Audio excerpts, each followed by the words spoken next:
Programs on MPT are made possible by our members and the following. Hi, I'm David Scheffnacher. For over 10 years, my company has supported Maryland Public Television. But now, more than ever, Maryland companies need to step up and help MPT. Your contributions can make great programs happen. Thank you. Tonight on Direct Connection, will new brain research unlock the keys to fighting addiction? And advice for those affected by the hacking of student records. Join us tonight at 7:30 on MPT. Public Square on MPT. It's TV worth watching. Rock legend Ronnie Spector and John Bowser Bauman bring your favorite rock, pop, and doo-wop memories back to the stage in an all-new My Music PBS special.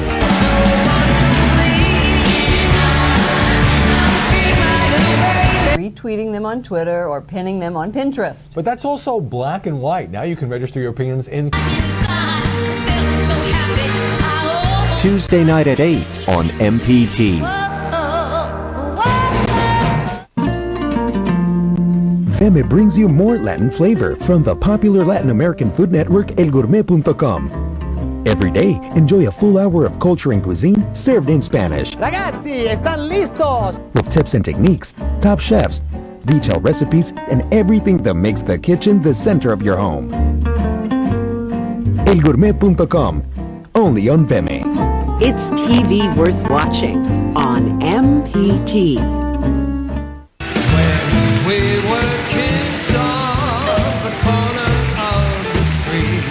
The legends of 1950s and early 60s pop return to the PBS stage in an all-new My Music special. To spend one night with you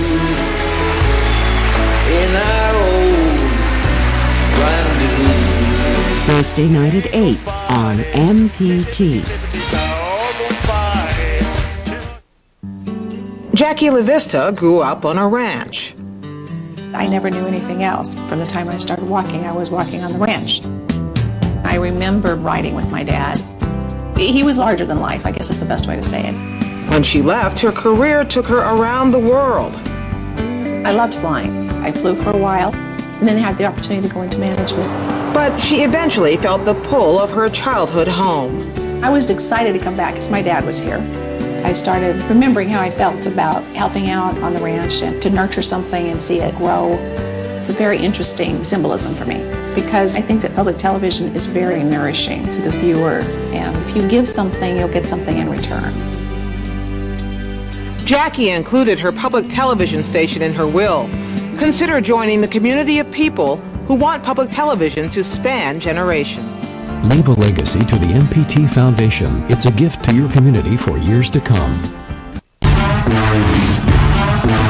These last 5 years, you have shared my vision, and we've worked together to make Selfridges into a truly great house of business. Who knows what the next 5 years hold? These are uncertain times, but we will face whatever comes our way together.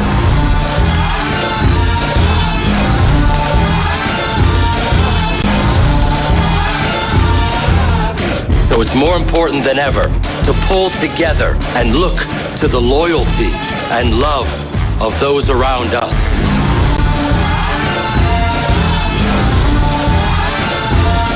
It might be my name on the door, but behind that door, you are the ones that matter. I thank you for everything.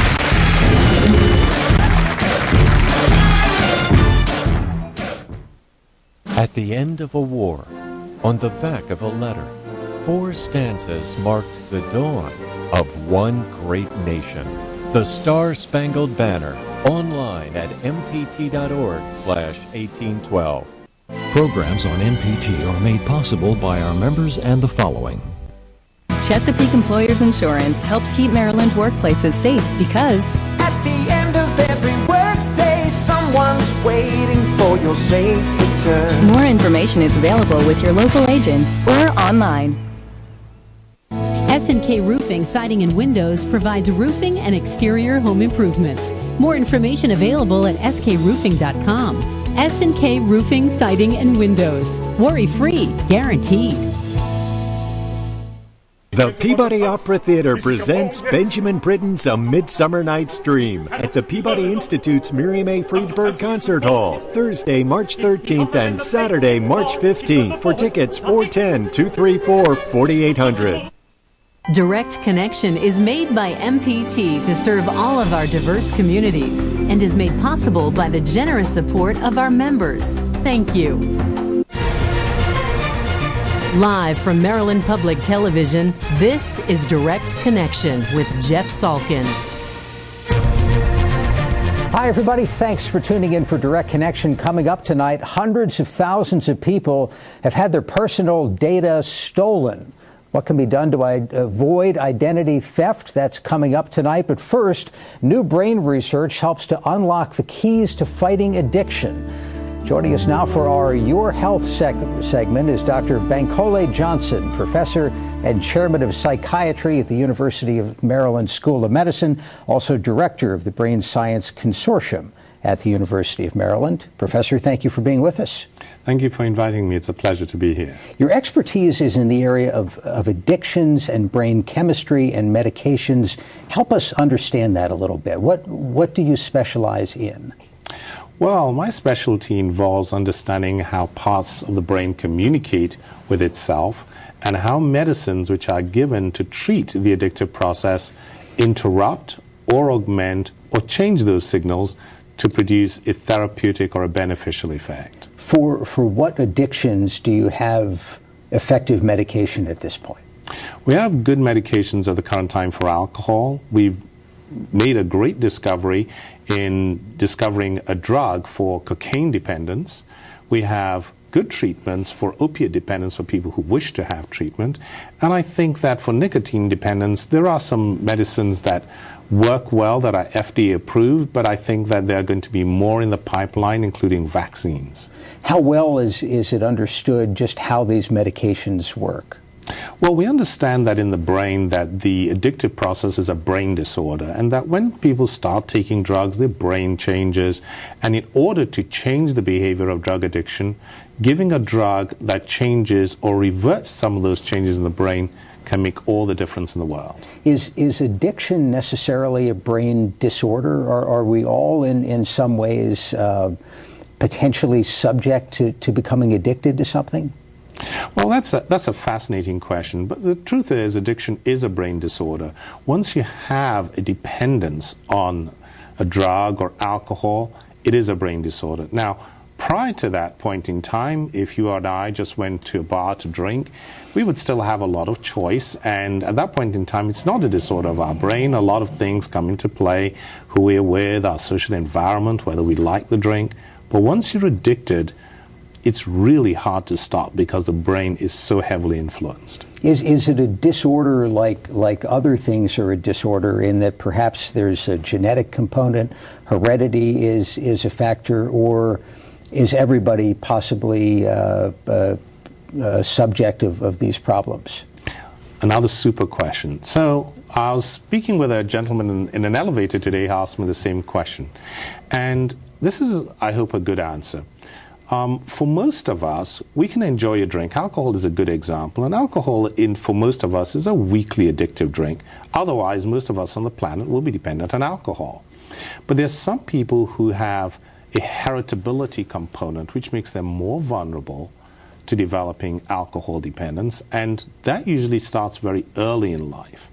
One of the discoveries we've made is that some of the clues to that lie in the serotonin system, and we've been able to find a drug that works on these specific genetic markers to actually reduce the propensity to use alcohol. So if alcohol is mildly addictive, the other end of that spectrum, something that's rapidly addictive, I would think of heroin, the opiates. Yes, heroin is incredibly addictive, and it's much, much different from alcohol, yet there's still a biological component to that. So, for example, if you or I went to have a hip surgery, or we were unfortunate to in a traffic accident, we'd be given opiates. And that is if you went to your doctor, you might be given opiates to have your tooth extracted, etc. But we all don't develop an addiction to opiates. So there is a vulnerability that is biological. There's also the exposure, of course, and there's also social factors that increase the likelihood of becoming addicted. But you need to have a biological vulnerability to push things along at the rate at which we see most people develop dependence on alcohol, other drugs, and actually heroin. What about other types of addiction that we hear about? People who get into trouble with gambling, for example. Is it similar or completely different? Gambling is a new addiction in terms of our study of it in terms of brain science, but it's one of the oldest addictions in terms of what has happened to people for really millennia. What we understand about gambling is that it seems to use the same pathways for people who are addicted to gambling as other forms of drug addiction. We, however, don't have the same level of research in gambling addiction. And this is one of the things the newly formed Brain Sciences Consortium will be looking at, trying to get some pictures of the brain of people when they're gambling and they're addicted, trying to understand the paths in the brain that talk with one another to determine how we can find an effective drug or a treatment for gambling addiction. Tell me about the consortium. Where's the funding coming from, and what are the goals? The Brain Sciences Consortium was put together by the Dean of the Medical School, Albert Rees, and it brings together a group of very senior investigators in the university to do big science research and big data research to solve, prevent, and cure important brain diseases. Important brain diseases like stroke, epilepsy, traumatic brain injury, disorders that are related to inflammation of the brain, addictions, really important diseases. And I think we've moved from a time when we just wanted to manage these diseases to knowing enough about the brain that we now want to prevent them and we now want to cure them if possible. Let me remind our viewers, if you have a question about addictions or other issues to do with the brain, you can give us a call. We'll have the number up on the screen. You can also tweet a question. Our Twitter address is @MPT News. Tell me about the tools that you have to work with when you're investigating addictions, dependence. You think about MRIs. How can you tell what's happening in somebody's brain? Well, when I started off in this profession, it was very simple. People asked a bunch of questions, and depending on your answer to the bunch of questions, you became diagnosed as becoming addicted or not. We still have quite a lot of that in terms of the diagnostic category. But what we've learned over the years is that when you're addicted, your brain changes. And pictures in the brain, you're very right, MRI is a very good example of that. These MRI pictures allow us to pick up which parts of the brain are affected by addiction, but we also have other tools. We have molecular tools. So the genes make proteins, and we can detect changes in the proteins made by the brain that can tell us whether somebody has been using alcohol, which is a very good example of that, or has not been using alcohol. And I really think that we're getting closer to the day in which you can go to your doctor, you can get a blood test, your genes can be measured, and depending on that, you could get a medicine for your addiction, and your doctor can follow it by taking pictures of the brain. He doesn't even have to ask you whether you're drinking or using alcohol, and we can measure proteins. Now, if you told me this 10 years ago, I'd have told you, gosh, this is science fiction. It'd be wonderful for us to have. This was really science fiction, but that day is very close. It's also a little better than the standard employer drug test that involves a little cup. Well, yes, it's more accurate, I'd say. Interesting. Let's talk to Robert in Baltimore County. Robert, thanks for the call. Go ahead. Yes, I have had surgeries and things and prescribed oxycodone and some of the opiates, and I never, first of all, I believe they're depressants. And second of all, I have never felt much effect from them except to maybe reduce pain and let me sleep, immediately after surgery. And I don't understand what it makes people addicted to them. Robert, great phone call. Thanks so much. And yet there are people that I know who had the same experience on the same medication and got hooked. Well, this is a fascinating question, so I'll answer it in two ways. One of the things that we do know is that most people who take opiates for acute painful conditions, during the acute painful condition, are unlikely to develop addiction unless they get to use it chronically or the pain becomes chronic. If I can stop for a second, so it wasn't initially a pleasurable experience in any way. You were having the kidney stone or whatever. No, it's not a pleasant. Yeah, so you have a kidney stone. Actually, opiates are not great. Some opiates are not great for kidney stone because it creates spasm in the renal tubules. But let's say you were given an opiate for a car traffic accident, for example, and you'd broken a bone. At that point in time when you have pain, giving you an opiate is unlikely to make you addicted, irrespective of the dose. It's as if the brain has a protective mechanism when you're in pain. But when you have chronic pain, the brain pathways to do with chronic pain are different from acute pain. And they recruit these other parts of the brain or other neurotransmitters or chemicals that make the addiction more likely. So if you have a chronic pain or chronic headache and you keep using opiates, you will increase your chances of becoming addicted. Now, we don't know exactly why that is, but we do know that pain is a very important component. More importantly, though, is genetic predisposition. There are people who will be who make themselves available to having opiates or other drugs, and they don't become addictive as rapidly. So family history is very important, heritability factors are very important, and more recently we're trying to home in on the actual genetics of what is important in those individuals. Let's go to York County, Pennsylvania. Darlene on the line. Darlene, thanks for the call. Go ahead. Hi. Hi. Thank you for taking my call. Of course. I read that sugar is actually more addicting than cocaine, and that we can actually become addicted to food products. So I would like the doctor to maybe address That's a great question. that part of the brain that's lighting up when we're eating chocolate candy. Yeah, chocolate ice creams especially, Ben. Thanks so much. Thank you. That's a great question, Darlene. There's a good answer to this, and I shall tell you the good answer. And I think my 3-year-old son, I would like to know this answer because he likes chocolates as well. It's actually rather difficult to become addictive to many natural products, and the reason why that is, God gave our brains the power to be able to filter some of those processes in the way the information goes in. So it's hard to become a true sugar addict. Now, so it is possible for people to have a sweet tooth and for people to love and crave chocolates, but that is not a particularly powerful drive or addiction in itself. And that's very different from addictions to substances. And the reason why is that the amount of a brain chemical called dopamine that is released when a person actually takes sugar as opposed to a drug of abuse, when the person takes a drug of abuse, it's many, many times larger. And that rush in the brain of dopamine is much greater. So yes, you can get addicted to some foods or chocolates, but it isn't a powerful addiction, and we don't have to have clinics to wean people off chocolates, but that's a good thing because I love chocolates myself. Let me ask you this. At the beginning of the interview, you talked about having medications available for various classes of drug addictions. Frankly, I wasn't aware that there was that much of a potential arsenal.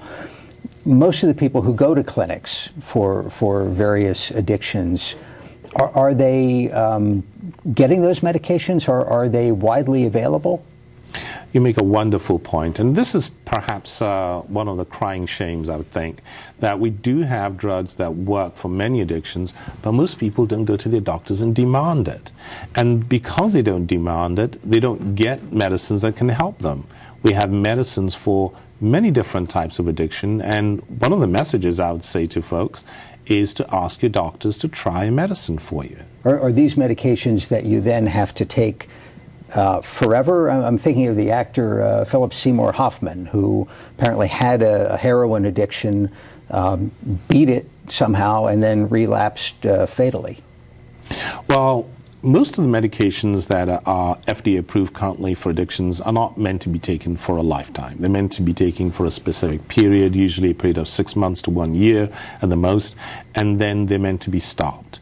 of course, what you need to do is to set up warning signs should in case the person is about to relapse or relapse, that you can restart the medication or re-engage the patient in some kind of a treatment program. Now, the heroin issue with Philip Seymour Hoffman is that heroin addiction is very difficult to treat indeed. And it is difficult to treat because one of the most powerful addictive substances known to man. And that treatment requires a longer period of monitoring and a longer period of medicinal approaches, either using opiate substitutes, and non-opiate substitutes are really a new frontier of research, one of the types of frontiers of research the Brain Sciences Consortium will be looking at. And that is a good place to leave it. Dr. Bankole Johnson of the University of Maryland. Sir, thank you for being with us. Thank you for having me on your show. It's been a pleasure. And just ahead tonight, best practices to protect your online information from thieves. We'll be right back. MPT congratulates news anchor Jeff Salkin, honored by the Daily Record as one of the most influential Marylanders in communications. Are you up for the challenge? Join Ken Burns and PBS in their latest project. Learn, perform, and upload your video reading or reciting the Gettysburg Address. Politicians, entertainers, and hundreds of others have already taken the challenge. Bring your best to the address. Go to mpt.org/theaddress to learn more. I like giving my opinions online. You like giving your opinions, period. I enjoy liking things on Facebook or retweeting them on Twitter or pinning them on Pinterest. But that's also black and white. Now you can register your opinions in color. Right. There's an app called Notch. That's Knotch. It lets you comment on things using colors. Blue is cold. That's the worst. And red is hot. That's the best. 10 different shades, so it's more than just a thumbs up or thumbs down. For those of us who like words, you can also add a short comment. There are all kinds of topics ranging from President Obama to what you think of the latest movie or TV show. But this is a challenge. I still don't quite get why you'd want to notch things when so many more people are on Facebook. Well, you can share your favorite notches on Facebook and Twitter, but the co-founder says 80% of his users never post on Facebook. Instead, they're following other people on the new site and forming a new social network. And that's your daily download. And with us now in the studio is Lila Boer, an investigator with the Howard County Office of Consumer Affairs. Lila, thank you for being here. You're welcome. Thank you for having me. We asked you to join us to talk about what happened at the University of Maryland, where they had a massive data breach.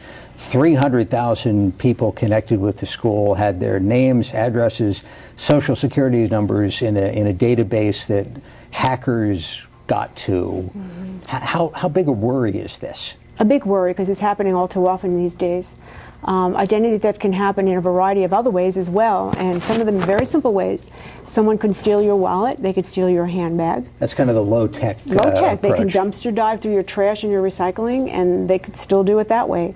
It could be somebody, an employee at your pharmacy, at your doctor, a government agency, anybody that has access to those bits and pieces of your personal information. The social security number is kind of thought to be the holy grail of somebody's identity. Is it truly that important? It is. That and your date of birth, that combination and your name are the three key components that one needs to commit identity theft.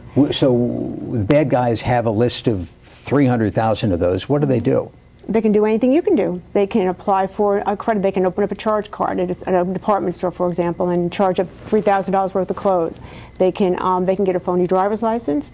They can go to a car dealer and buy like an $80,000 BMW. They can buy a boat, finance a house, get a cell phone.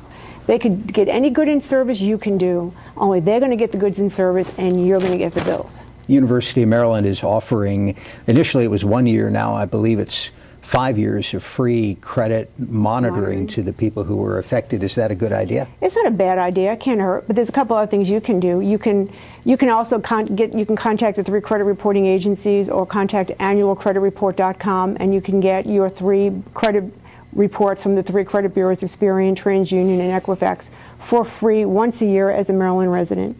If you're concerned, you can get them about 4 times, 3 or 4 times, maybe 3 times a year, every 4 months, and take a look at them and see if there's any accounts that are not yours on the reports. Or if you're really concerned, the very best thing that anyone can do, which I've advised my daughter to do, who is a former student of the University of Maryland, is to freeze your credit files with those 3 bureaus. It's a Is there a simple way to do it? Do you have to call Experian, TransUnion, Equifax? You have to call or go online, and they'll have instructions on how to do the freeze. It's very minimal. In Maryland, it's $5 per agency to place the freeze. And it can be lifted, and you can pay another $5, and in 3 days by law, they lift the freeze, and you can go and get the loan you want to get. And then once you've got that secured, you can put the freeze right back on. What's the advantage of it? The advantage is that no one has access to your credit reports. And creditors don't want to give credit to you unless they know what's on your credit reports, because they want to see whether you're on credit risk, whether you've paid your bills on time, whether you have some issues, whether you know what your problems are or don't have. So that's how they determine whether or not they're going to issue you credit, is looking at those credit reports, and they will not be able to do that. So walk me through this. If I decide whether or not I was affected by the University of Maryland thing, that all of these constant reports of hacking, data breach, it's just too scary, I'm going to spend the $5 and freeze my credit. And I'm not planning to apply for any more credit cards or anything, so why not do it? Why not do it? Anyone can do it. Anyone do it. And it's particularly good for seniors or people who don't really need to get credit. If you're worried about this crime, that is the very best thing you can do. It's the safest thing going to date. Does that mean I won't get 15 credit card offers in the mail every week? That's different. Those are pre-screened credit offers, and you could opt out of those. You can opt out of those for 5 years by calling, I think it's optoutprescreen.com, and you can minimize, you won't get as many. You can still get some offers from banks, but you won't get nearly as many. I've done it, and it's almost non-existent now. So the only downside to freezing is that if you want to get credit for some reason, you have to take an extra step. Right. It's or maybe 3 extra steps? Well, you can find out what bureau the place is going to run an inquiry on you through. And if they say, well, we use Experian, then you just have to contact Experian. You may not have to contact all 3. What problems typically come through your office? Do you see much identity theft? People who, could be anything. I saw a young girl who had her wallet stolen in a restaurant, and somebody bought 2 SUVs in 2 different states. I don't even know how they did this, and she was 18 years old, and I don't know how much credit she could have had, but yeah, I mean, I counsel people pretty routinely on this issue. It's been an ongoing issue since the year of 2000, when I think it was really on the cusp of developing. And I've heard from people who've been affected by identity theft that unwinding it is just a nightmare. It's a nightmare. It's still a nightmare, or has it gotten better? Well, there's some new laws now that the credit bureaus will block. They have to block the negative information by law. But it's a nightmare in trying to dispute all the information with the bureaus, with the creditors. You have to get a police report. That's the very first thing you would need to obtain, is go to your local jurisdiction and obtain a police report. And then you have to create an identity theft report with the FTC, and that will be an affidavit, your police report, and that will help you in disputing all this negative information. And you need to keep some very good records, and it can take you a very long time, depending upon how far-reaching the crime is. How often does somebody get tricked into giving up their own information? You hear about these phishing scams. My husband, for example, it happened to him. He should know better, you would think. He's a bright guy. I just met him, yeah. He went online, and looked like something that came from our bank. It looked exactly like the bank, and they were saying that they were compromised, and they were trying to get, your information so they can fix the problem. Meanwhile, in doing so, then halfway through he realized, well, this isn't a good idea, and he stopped. But actually, the bank did catch it that they didn't take any of our money or anything, but we had to go have our computer, hard drive completely wiped out, send them a letter on their letterhead from the computer company before we can go back online and do banking. So it's very easy to be fooled. Let's squeeze in a quick phone call from Carroll County. This is Cindy. Cindy, thanks for the call. Go ahead. Hi, thank you. What about the agencies that say that they can protect you from ID theft? I don't think anybody can really protect you from ID theft, because the information is out there in so many places already about you. You think of the number of places where your name, date of birth, and social security number are. Are those just enhanced monitoring services that if they see new activity, they'll notify you? They're supposed to notify you. Yeah, I mean, I don't think, if you want to do it, you can do it. I think you could do it on your own. You could, first of all, check your billing statements from all of your credit card companies, from your banks, check your Social Security earnings statements every year. Check your medical records. And if you keep on top of your own records, you should know if someone has done something, hopefully. But the problem with identity theft is you don't know this crime has occurred at the time it occurs. It could take months before you find out by getting a collection notice, bills, and or being denied credit when you apply for it. We didn't even talk about Target. We'll have you back and do that sometime. I got a nice new credit card out of that one. Lila Boer, Howard County, thank you so much for coming by. You're welcome. Appreciate the time. Thank you for joining us tonight. Thursday at this time on Your Money and Business. Hundreds will hit the jackpot before the new casino opens. We'll find out their hiring plans Thursday at 7:30. Thanks for watching Direct Connection. Have a good night.